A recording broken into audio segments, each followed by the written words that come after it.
देगा। कितने भी अच्छे बन जाओ ये समाज तुम्हें जीने नहीं देगा। कभी कपड़ों पे उठाएगा सवाल तो कभी बदसूरत कहकर नकार देगा। मेहनत को नजरअंदाज करके तुम में लाखों कमियां निकाल देगा। ये वही लोग हैं जो छोटे कपड़े में लड़कियों को देखकर उन्हें फॉलो करके उन्हें गाली देते हैं, उनकी इज्जत उछालते हैं। ये वही लोग हैं जो स्टोरीज पे संस्कारी बन के कमेंट्स में लिंक मानते हैं। सड़क पे तुम किसी लड़के का हाथ पकड़कर घूमोगे तो यही 4 लोग तुम पे सवाल उठाएंगे, पर उसी सड़क पे अगर तुम्हारी इज्जत लुट रही होगी या तुम तड़प रही होगी तो ये तुम्हें कभी नहीं बचाएंगे। जिंदगी की इस रेस में दौड़ते दौड़ते कभी खुशियों को जीना भूल मत जाना। तुम जीतो या हारो लोग कहेंगे ही कहेंगे। कभी उदास होकर उस पंखे वाले झूले पे झूल मत जाना। भेज दो अपने सभी दोस्तों को ये वीडियो और उन्हें समझा दो कि ये वो 4 लोग हैं जो तुम पर बातें जरूर बनाएंगे, गिरोगे तो और गिराएंगे। कभी कपड़ों पे तो कभी पास्ट को लेकर सवाल उठाएंगे। रोने लगोगे तो कंधा देकर पीठ पीछे हंसी उड़ाएंगे। शर्माकर छुपकर कभी खुद की खुद खुशी मत करना। इन्हें समाज में अलग तरह का कैंसर है। तो अपनी जिंदगी में कभी इन 4 लोगों अपने लाखों सपनों के साथ उन क्रू मेंबर्स ने शुरुआत की थी इस प्रोफेशन की जो बेवजह अपनी जान गंवा चुके हैं। अहमदाबाद से लंदन जाने वाली एक फ्लाइट क्रैश हो गई जिसमें 242 पैसेंजर्स थे। सांसें थम गई उन परिवारों की, आंखों में आंसू आ गए जिनके परिवार के लोग उस वक्त उस फ्लाइट में मौजूद थे। न सिर्फ प्लेन में बैठे लोग, इवन जहाँ प्लेन क्रैश हुआ है वहाँ भी मेडिकल स्टूडेंट्स की जान चली गई। रोने की चिल्लाने की आवाज से वो पूरा अस्पताल गूंज उठा है। कहने के लिए प्रोफेशन काफी अट्रैक्टिव है, पर यही क्रू मेंबर्स अपनी जान हथेली पर रख कर उठते हैं। गलती किसी की भी हो इस बात को बाद में सोच लेंगे, फिलहाल प्रार्थना ही नहीं, जाकर मदद करते हैं उन लोगों की जो इंजर्ड। एम्बुलेंस और हेल्पिंग व्हीकल आपको जहां भी दिखे प्लीज उन्हें रास्ता दें। अगर आप उस लोकेलिटी में रहते हैं या फिर आसपास रहते हैं तो जाकर उनकी हेल्प करें।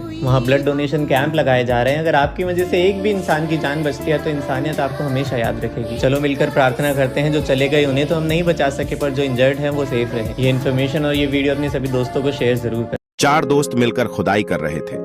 तभी उसमें से एक दोस्त को बहुत सारा पीतल मिलता है।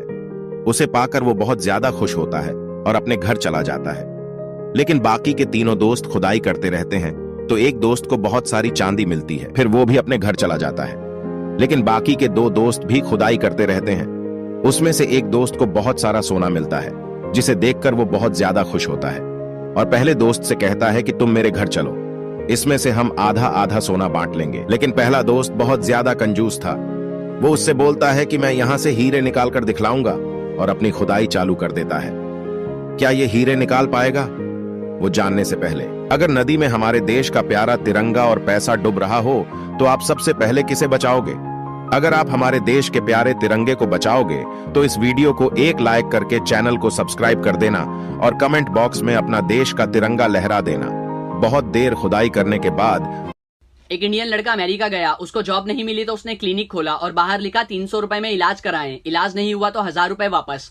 एक अमेरिकन ने सोचा कि ये बहुत अच्छा मौका है 1000 रुपए कमाने का, तो वो क्लिनिक पर गया और बोला मुझे किसी भी चीज का स्वाद नहीं आता। इंडियन लड़का बोला बॉक्स नंबर 22 से दवा निकालो और 3 बूंद पिलाओ। नर्स ने पिला दी। अमेरिकन बोला ये तो पेट्रोल है। इंडियन बोला मुबारक हो, आपको टेस्ट महसूस हो गया, लाओ 300 रुपए। अमेरिकन को गुस्सा आ गया। कुछ दिन बाद वो फिर से गया पुराने पैसे वसूलने और बोला साहब मेरी याददाश्त कमजोर हो गई है। इंडियन बोला बॉक्स नंबर 22 से दवा निकालो और 3 बूंद पिलाओ। अमेरिकन बोला लेकिन वो दवा तो जुबान के टेस्ट के लिए है। इंडियन बोला ये लो, तुम्हारी याददाश्त भी वापस आ गई, निकालो 300 रुपए। इस बार अमेरिकन गुस्से में 3 दिन बाद फिर गया और बोला मेरी नजर कमजोर हो गई है। इंडियन बोला इसकी दवा मेरे पास नहीं है, ये लो 1000 रुपए। अमेरिकन बोला ये तो 500 का नोट है। इंडियन लड़का बोला आ गई नजर, ला 300 रुपए।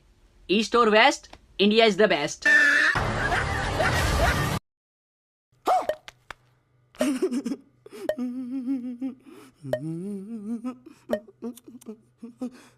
दो दोस्त सफर पर जा रहे थे। रात हो गई और वो टेंट लगाकर सो गए। रात को एक दोस्त की नींद खुली। उसने दूसरे दोस्त को जगा कर कहा आसमान की तरफ तुझे क्या नजर आता है? दूसरा दोस्त बोला बहुत सारे सितारे। पहला दोस्त बोला इससे क्या पता चलता है? दूसरा दोस्त बोला आसमान कितना खूबसूरत है। पहला बोला अबे न्यूटन की औलाद, टेंट चोरी हो गया है। जैसे हुए सब। मोहन रेलवे गाड़ी की भर्ती में गया और रिटन एग्जाम पास करके इंटरव्यू राउंड में पहुंच गया। इंटरव्यूअर, मान लो तुम स्टेशन के गार्ड हो और तुम देखते हो कि 2 ट्रेन एक ही पटरी पर हैं और तेजी से एक दूसरे की ओर बढ़ी जा रही हैं। तुमको पता है कि अगर कुछ नहीं किया गया तो तेज टक्कर हो जाएगी। ऐसी स्थिति में तुम क्या करोगे? मोहन बोला मैं लाल झंडा लहराऊंगा। इंटरव्यूअर ने कहा मान लो तुम्हारे पास लाल झंडा नहीं है तो क्या करोगे? मोहन ने कहा नो प्रॉब्लम, मैं हमेशा लाल रंग की चड्डी पहनता हूँ, मैं उसे लहरा सकता हूँ। इंटरव्यूअर ने कहा पर अगर रात का वक्त हो तो मोहन बोला नो प्रॉब्लम, मैं हमेशा लाल और हरे रंग का जलने वाला टॉर्च अपने पास ही रखता हूँ, तो मैं उसे जला दूंगा। इंटरव्यूअर ने कहा मान लो अगर टॉर्च भी खराब हो गई हो तो? मोहन बोला ऐसी स्थिति में सर मैं दौड़ के अपने भाई सोहन को बुला के लाऊंगा। इंटरव्यूअर ने कहा क्यों, वो क्या कर लेगा? मोहन बोला मैं कहूँगा देख ले भाई देख ले, ऐसा भयंकर ट्रेन एक्सीडेंट देखने का मौका। एक आदमी के दरवाजे पे उसकी मौत खड़ी थी। आदमी ने दरवाजा खोला तो मौत ने कहा आज तुम्हारा आखिरी दिन है, मैं तुम्हें लेने आई हूँ। आदमी ने कहा पर मैं तैयार नहीं हूँ। मौत ने कहा पर मेरी लिस्ट में अगला नाम तुम्हारा ही है। आदमी ने कहा ठीक है तुम इतने बैठो, क्यों ना मुझे ले जाने से पहले मैं तुम्हारे लिए कुछ खाने पीने के लिए लेकर आऊं? उसकी मौत ने कहा क्यों नहीं। फिर आदमी गया और उसके खाने में नींद की गोली मिलाकर उसके लिए खाना ले आया। मौत ने खाना खाया और फिर गहरी नींद में सो गई। फिर आदमी ने फटाफट मौत की लिस्ट में से अपना नाम सबसे ऊपर से हटाकर सबसे नीचे लिख दिया। जब मौत नींद से उठी तो उसने आदमी को कहा मैं तुम्हारे इस दयालु स्वभाव से बहुत प्रसन्न हुई, चिंता मत करो बालक, अब लिस्ट की शुरुआत ऊपर से नहीं नीचे से होगी।